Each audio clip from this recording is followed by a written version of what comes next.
What is up, you Titan fans? We got the Titan Bros coming at you again. Ready to give a letter grade to every position on the Titans team. I'm experimenting around with a really cheap mic today, so I'm trying to make sure I'm not like talking over here where you can't hear me. So it's going to be a learning curve. So, and it's very cheap, so don't judge. I'm fully aware of it, but we're just trying to get slowly but surely a little more professional looking.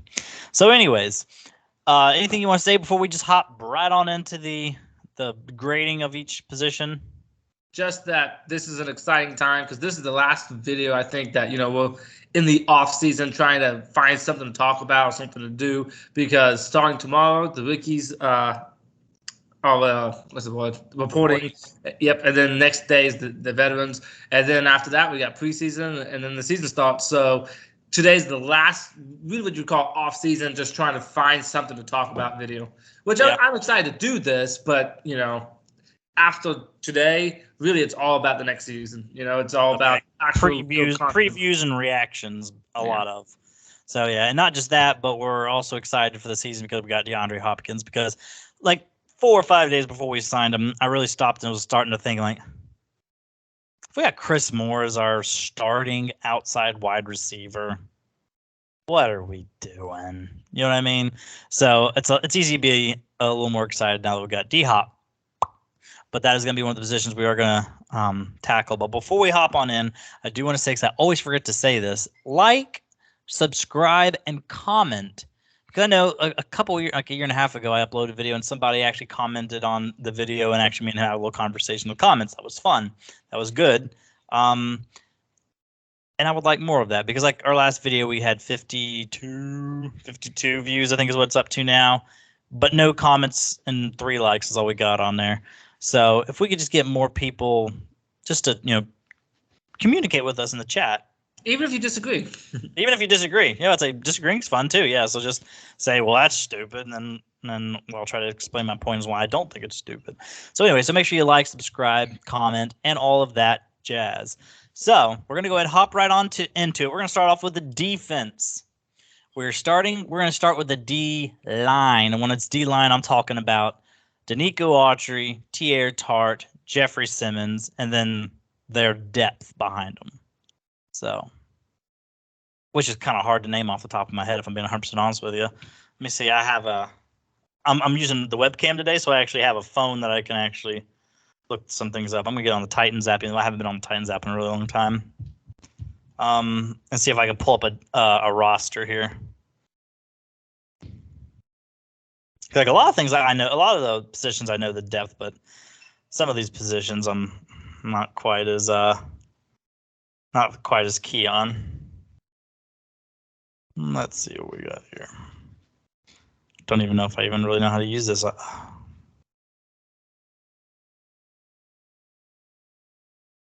Do you even know anybody behind our starters? No, I didn't know we were doing the depth. So, I mean, the depth has to do a little bit with it, because like if we're talking about starters, like when we get to wide receivers, we got Treylon Burks and DeAndre Hopkins. I'm giving us an A-. But am I giving our wide receiving core an A-?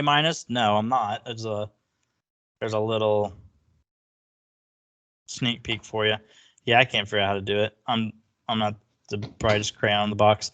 So I guess we'll have to go basically on mostly starters here. I would give them an A+. Sounds dramatic. Denico Autry is one of our most underrated players on our team.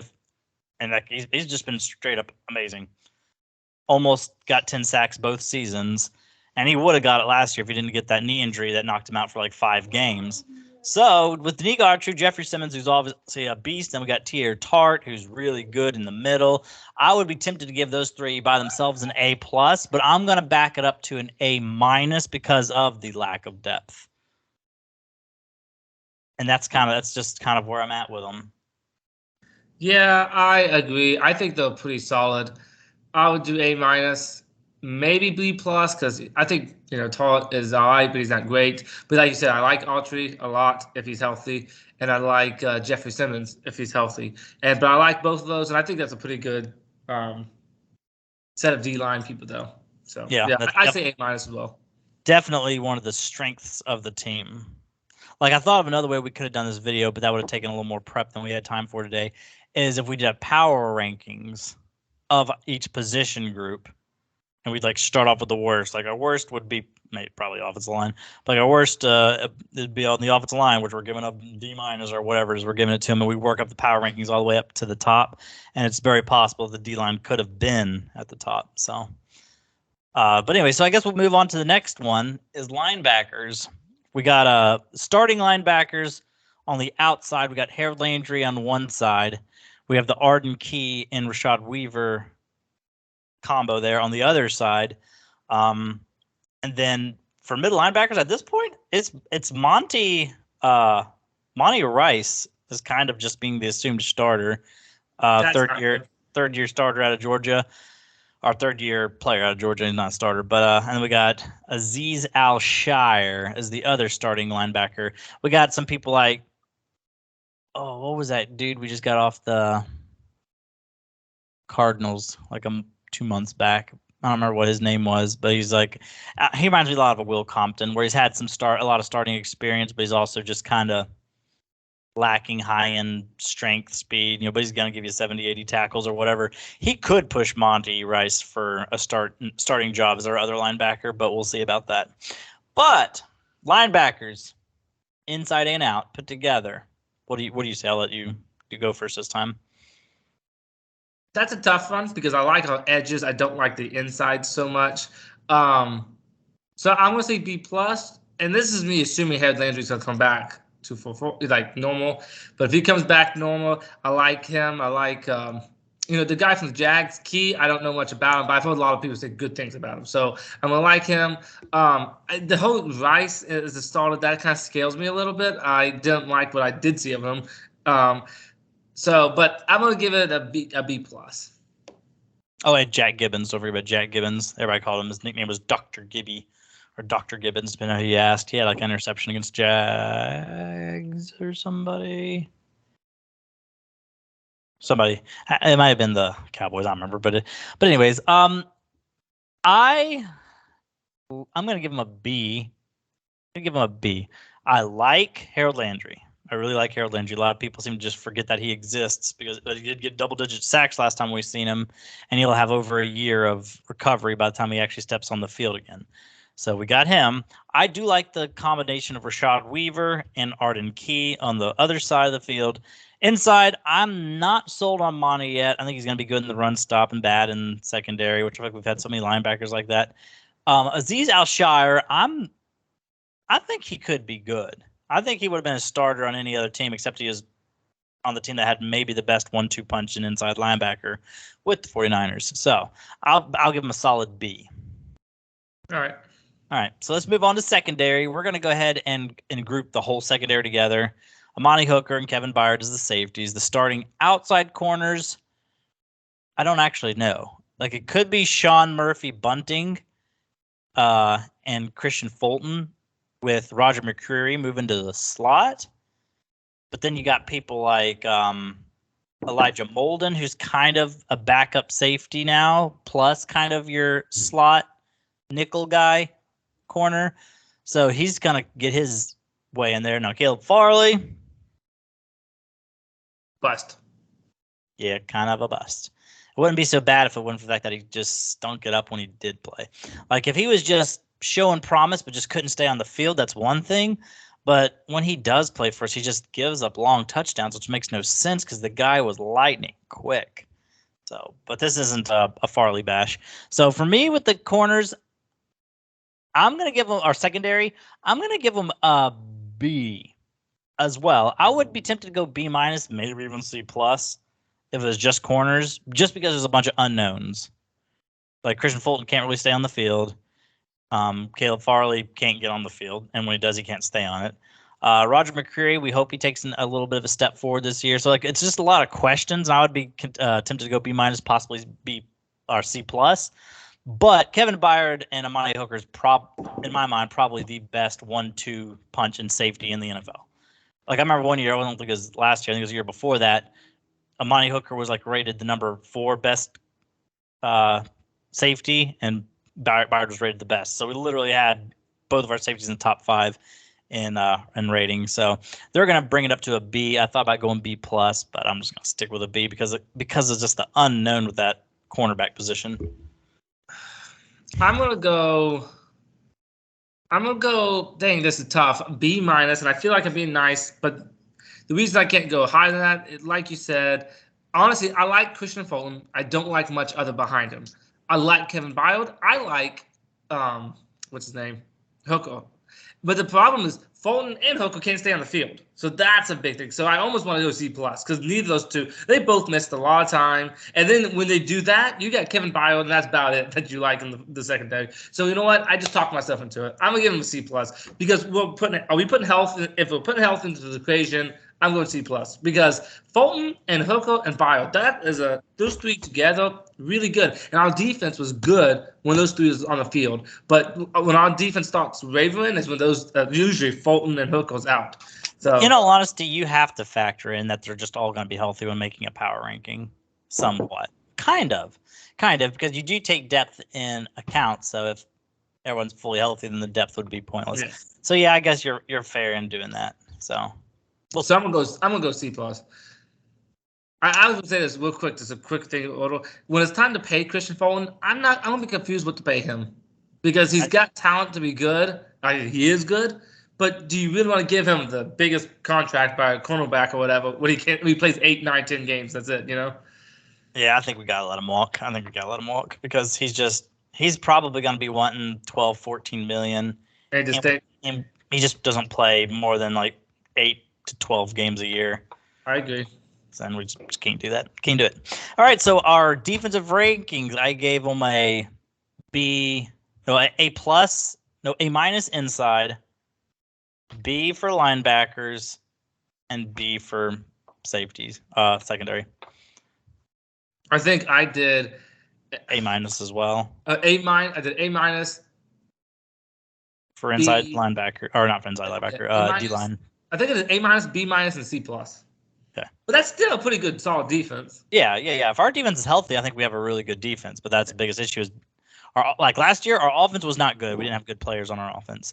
Our defense did have good players, but our defense was just decimated with injuries. Yes. But anyways, so I guess we'll move on to the offense. Let's go ahead and start with in the trenches, where every good offense starts. Man, this is a tough one because we got so many question marks. Yeah, this is one where it's like it could be an F, but it also might sneak up to an A minus. We'll have to see about that. This is a tough one, honestly. I'm probably going to be. This is gonna sound brutal, but C minus or D plus. I'm even tempted with a D plus, and here's why: I have no questions about Peter Skoronski. No questions. Andre Dillard lost his job. He might not be any good. We got Aaron Brewer at center.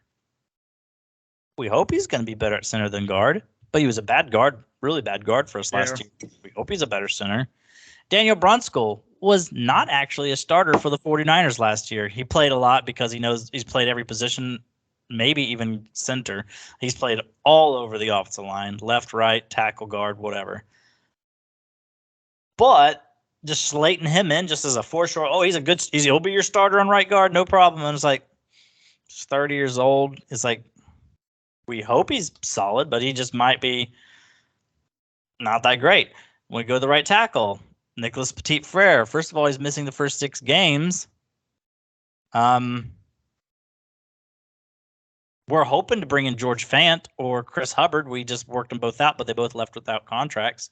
So who knows who's going to start there the first 6 games. And when he does come back, let's be honest, Nicholas Petit-Frere was not good last year. He had moments where you didn't hear anything from him, which is, as an offensive lineman, that's a good thing. But then there were other times where he would just get smoked so fast at the beginning. So I've talked myself into a D plus because now that I stop and think about it, there's a lot of questions. It really could get better. It really, really, really, really could get better.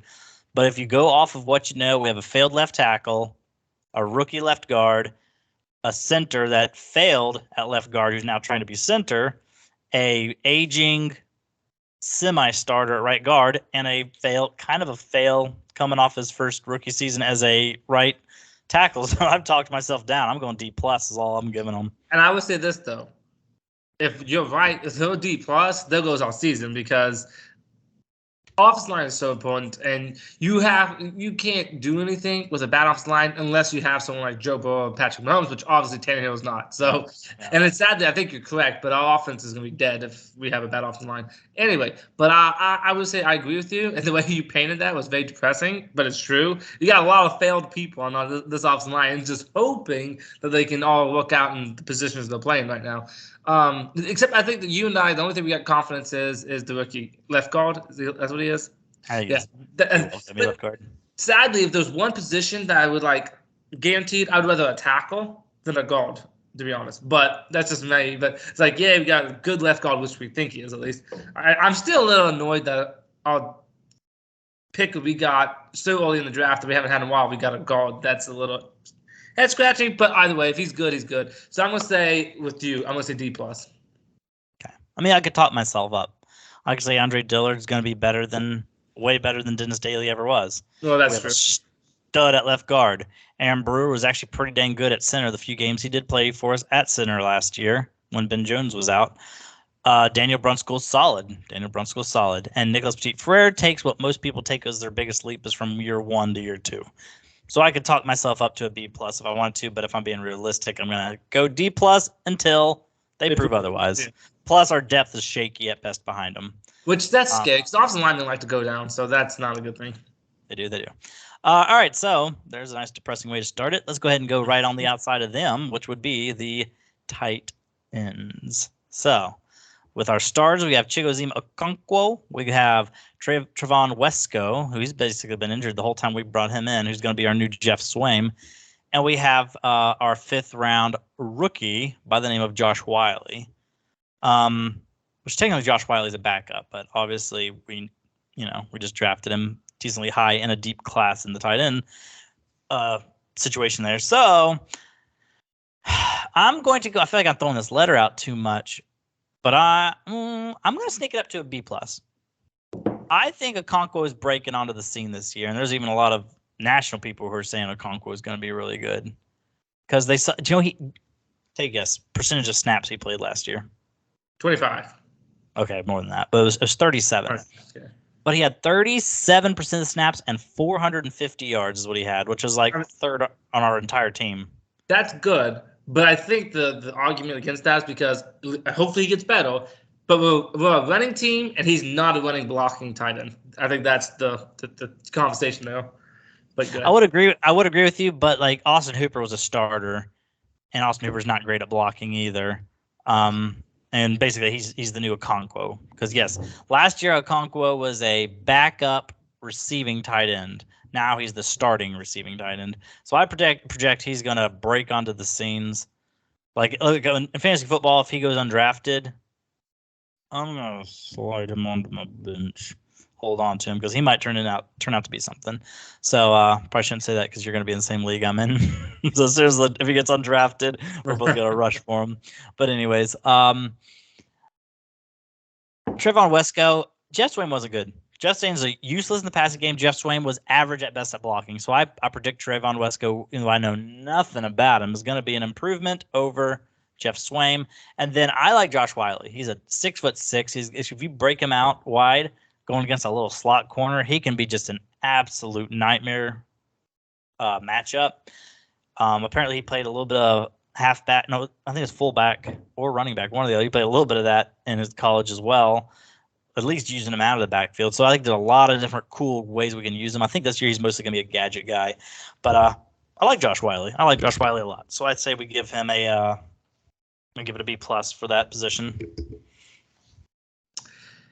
I'm gonna go B, just because I like Chig, like you said.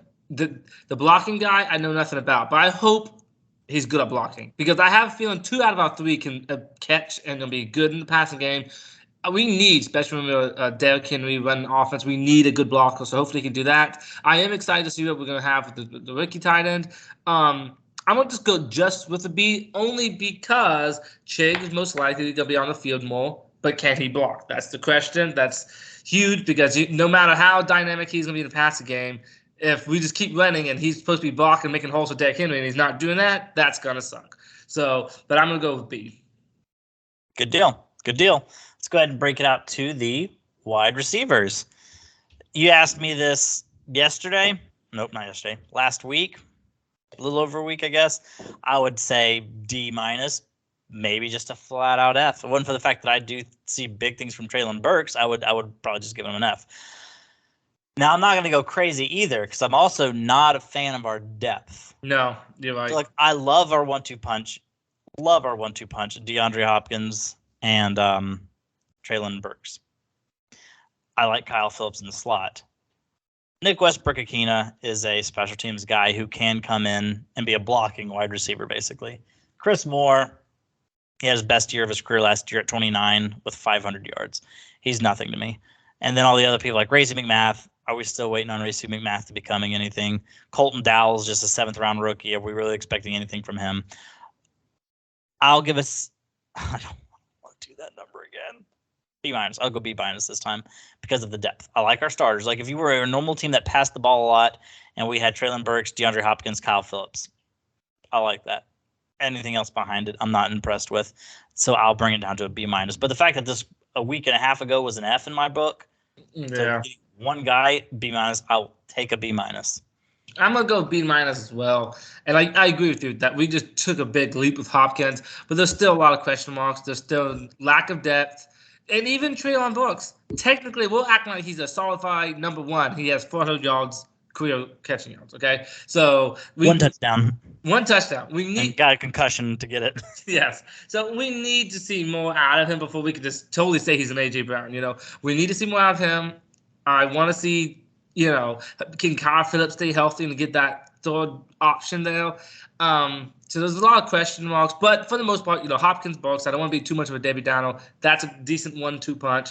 So it's going to get a passing grade, B-, but again, still lacking in depth. Like if someone goes down, we're in trouble again. Yeah, if Treylon Burks gets a concussion in week 2, suddenly we got Chris Moore and DeAndre Hopkins. Yeah, exactly. So yeah. All right. Or even Kyle Phillips. If Kyle Phillips goes down, who do we have to play in the slot? Yeah. I'm not trying to bring Mason Kinsey off the practice squad again to go do it. Don't tempt us. We might do it. But anyways, so there's our wide receiver room. Now let's move to the running backs. I'm going to give this an A. I want to say A+. But Derrick Henry, in my opinion, is still the best pure rushing. Not according to ESPN, but go ahead. Not according to ESPN, but there's Derrick Henry slander every single year. So he's still the best pure rusher. And Tyjae Spears, I think they're going to use him in a lot of ways. Like in practices, they're doing like double running back formations where Tyjae Spears and Derrick Henry are both out there. They're putting Tyjae Spears sometimes in the slot as a slot guy. They're just throwing to him out of the backfield. Like they're getting really creative. Like I think he's going to be a part of this offense. He's not just going to be like Dontrell Hilliard didn't see the field until it was 3rd and 7 or more. He did get some touchdowns for us. Yeah, he did. He gave us some touchdowns for us. But like he would only come out of his 3rd and 7 or more. I think Tyjae Spears is going to be more than that. So I'm giving them an A. I really want to give them an A+, but I'll be conservative and say A. I'm gonna go, and just because I'm feeling nice, the season hasn't started yet. It hasn't put me in a bad mood. Okay, so I'm gonna say A+. Why not? I have not done an A+ with the team yet. Derrick Henry is still our best player, and long live the king. So I'm gonna give him an A+ here. I think maybe he can have one more good season for us. Not even saying that next season just completely drop off, but one more year that you're hoping for 1,500. I'm gonna go with King Henry. And I will say I've been hearing good things about Tyjae Spears. I was a Debbie Downer when we got him. Not a fan of that. I didn't like all the injuries that he had. But if he's looking explosive now, so hopefully his athletic knees is not bothering him at the moment. I've heard good things about it. So he's not really going to take this down any. So I'm going to give him A+. Once again, Titans' best positions running back. That's Titan history, what we do. Yeah, plus one more thing to add to that is if you think about it, Derrick Henry is on a contract year. That's true. He's got to prove that he can still do it. Because think about it, if we don't re-sign him, he's got to prove to other teams that they want him.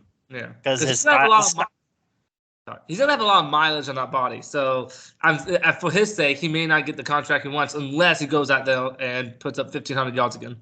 Yeah, not just that, but he's an out of style player. A one trick pony of running is not something the NFL has anymore. So he's got to show folk that Who's that good. Yeah, so who's sadly not a great catcher. No, he drops some He's also good, yeah.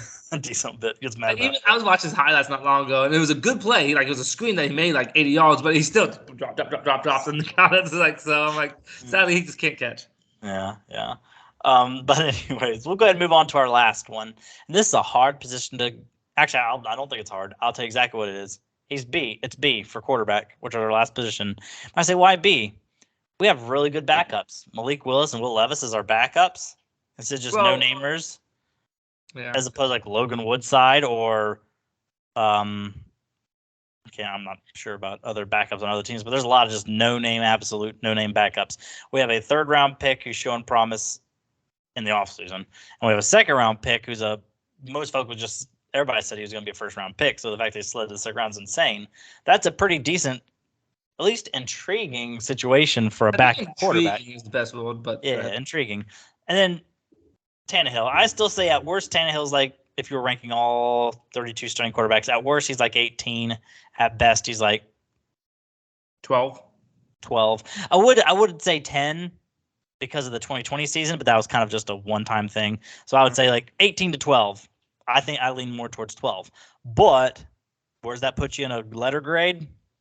B. You know what I'm trying to say? Top 10 is A to A minus to A plus. So I'm going to give a quarterback room a B. The thing is, I think if Tannehill had time, he can throw 30 touchdowns for you, especially with good play actions and stuff. But just like the last couple of years, offline is bad. I'm scared about offline this year. That's why I want to be generous and give it a B plus. I don't know if we could get A, but I just think Tannehill once again is gonna be running for his life.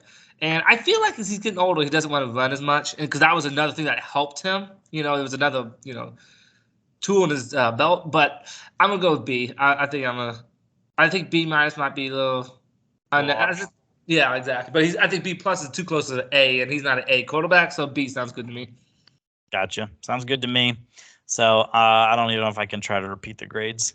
Sadly, though, you and I both had failing grades for offensive line, which I think you and I, if you know football, you can have all the stuff you want. If you can't block, you're in trouble. Yeah. Now I will say one closing thing about that though is of every position group on our team, that's the most unknown. That's true.